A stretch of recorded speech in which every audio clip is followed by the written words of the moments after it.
Since 1949, thousands of NASCAR races have been held. At the end of every race, somebody went to victory lane and somebody got a trophy.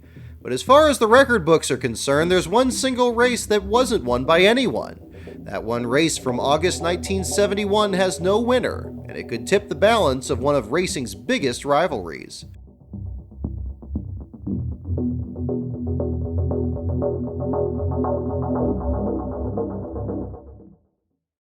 In 1971, NASCAR was having trouble filling fields at short track races with small purses. Small teams weren't interested in going to races where they might only get $400 for a top 10 finish. In June, a race in Houston, Texas had only 14 cars in the race. NASCAR had to do something about the low car counts, or the Cup Series, then known as the Grand National Series, would suffer. The solution was to allow cars from another series to compete in Cup races. NASCAR's Grand American Series raced from 1968 to 1972. It was a series for smaller pony cars to race in. Cars like the Chevy Camaro and Ford Mustang were too small to race in Cup, but for 5 years they had their own series that usually raced the day before Cup events, much like today's Xfinity Series. In 1969, Grand American cars were allowed to compete in the inaugural race at Talladega to fill out a small field created by a Cup driver boycott. On July 14th, the announcement was made that they would again be allowed to race in Cup events on short tracks to increase field sizes. It would also help boost interest in the Grand American Series, which was itself struggling badly by 1971. The first of these races was August 6th at Bowman Gray Stadium. They were combination races that would count towards both the Cup and Grand American schedules. The two types of cars would compete together in two different classes, like in sports car racing. While the confusion exists 50 years later, it's because there was even confusion in 1971. NASCAR never clarified how these races would count statistically, while they were very clear on how points would be awarded. Each series would get points for their own separate series, meaning a Grand American car would not get points in the Cup Series. The top finishing car in each series would get winners' points for their series. If a field was limited to 30 cars, but only 15 Cup cars made the race, points would also be given to the cars that missed the race in the order of the speeds they ran. While you would get points despite missing a race, you wouldn't get paid. And despite the way points were awarded, each race would only have one overall winner.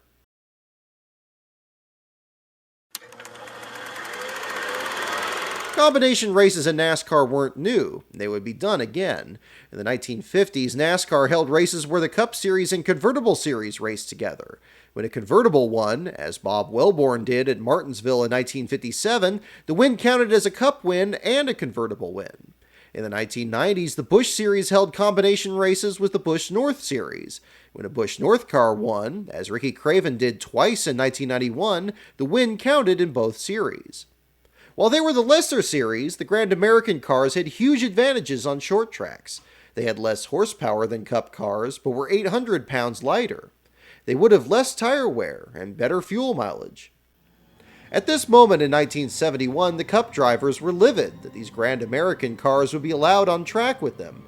Over 40 cars entered the first combination race at Bowman Gray, and only 22 cars would start. The Cup cars would be at a major disadvantage. Many would be in danger of missing the race. Richard Petty led a group of around 35 drivers who told Bill France Jr. they would boycott the race at Bowman Gray if the Grand American cars were allowed to compete. They also felt that it would make the Cup Series look bad if a minor league series beat them head-to-head. A compromise was reached to expand the starting field by 8 cars, and a promise that rules would be changed to level the competition if the Grand American cars were significantly faster.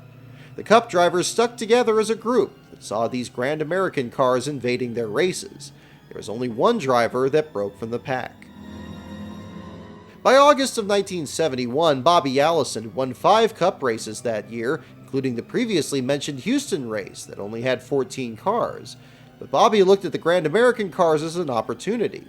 He made a deal to drive a Ford Mustang built by Holman Moody and owned by Melvin Joseph, the owner of Dover International Speedway. Allison wasn't concerned about points like Richard Petty was, he just wanted to win. While other Cup drivers saw the Grand American cars as a threat, Bobby Allison decided to join them. At Bowman Gray, tensions were high between the two series. Toy Bolton was a car owner who planned to enter a Camaro in the race.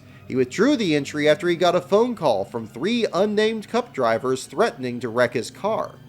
During the race, Grand American driver Randy Hutchinson cut a tire and pitted under green. James Hilton's pit crew blocked pit road, and Hilton tried to punch Hutchinson through the window net. Bobby Allison qualified second and won the race by 5 car lengths. Richard Petty finished second and was absolutely furious. He quickly left the track, pausing only to talk to reporters. Newspapers guessed it was the first time he didn't sign autographs after a race. Petty said that NASCAR should leave the Grand American cars at home, and they would probably win all the races. But 2 days later, Petty beat Allison to win a combination race in West Virginia. The controversy continued because there were no clear rules. It was said that a Grand American car wouldn't get Cup points, but would they get credited with a Cup win if they won overall, like Bobby Allison did?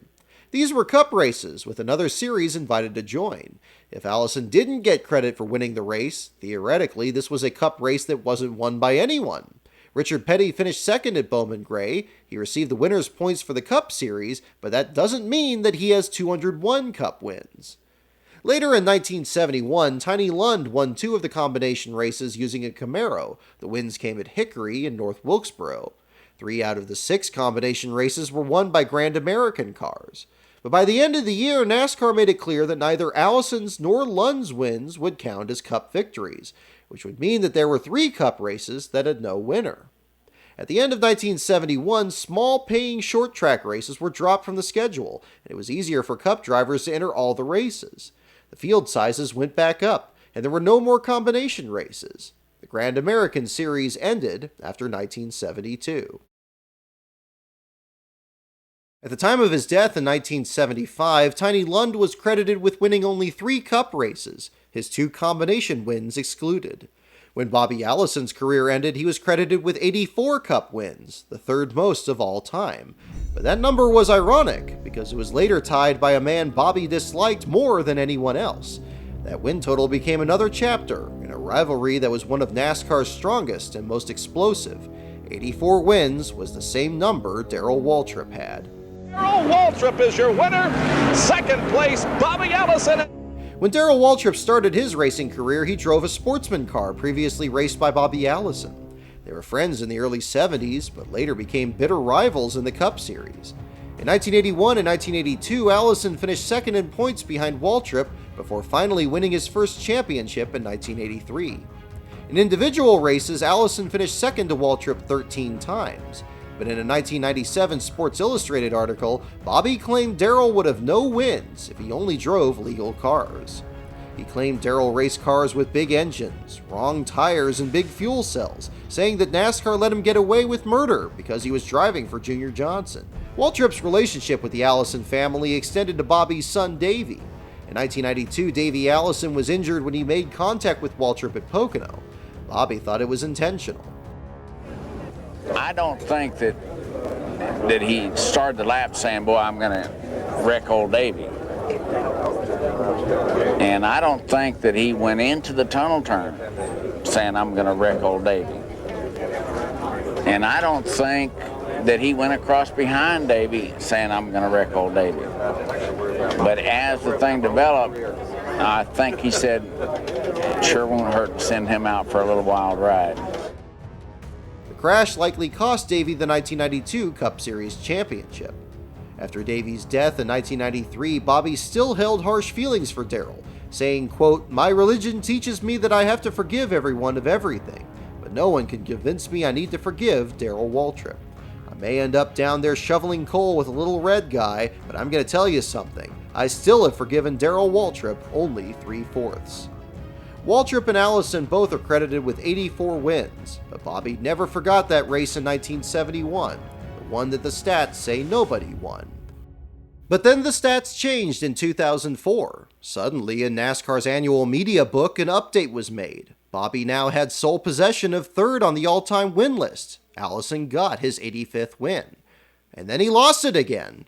In 2005, the media book was updated and Allison again dropped back to 84. The editor in 2004 thought a decision had been made to give Bobby the win, but that wasn't correct. Waltrip said he didn't care how many wins Bobby had, as long as NASCAR didn't take away any of his. However, the 2 wins Tiny Lund got in Grand American cars were added to his win total, and seemingly never taken away. Several official sources now list Tiny Lund with 5 wins. He may be the only driver to win 2 races 30 years after his death. And so it is, 50 years after that race in August 1971, and there's still no clear resolution. Over the years, Allison went directly to NASCAR President Bill France Jr. to get credit for the win. France never made an official ruling before his death in 2007. Years of petitions have gone unanswered. There's only one NASCAR race in the record books that nobody won, and it appears that it will stay that way. You know, I think about it, and I did win 85 times. Mike, Scout's honor, 85 times.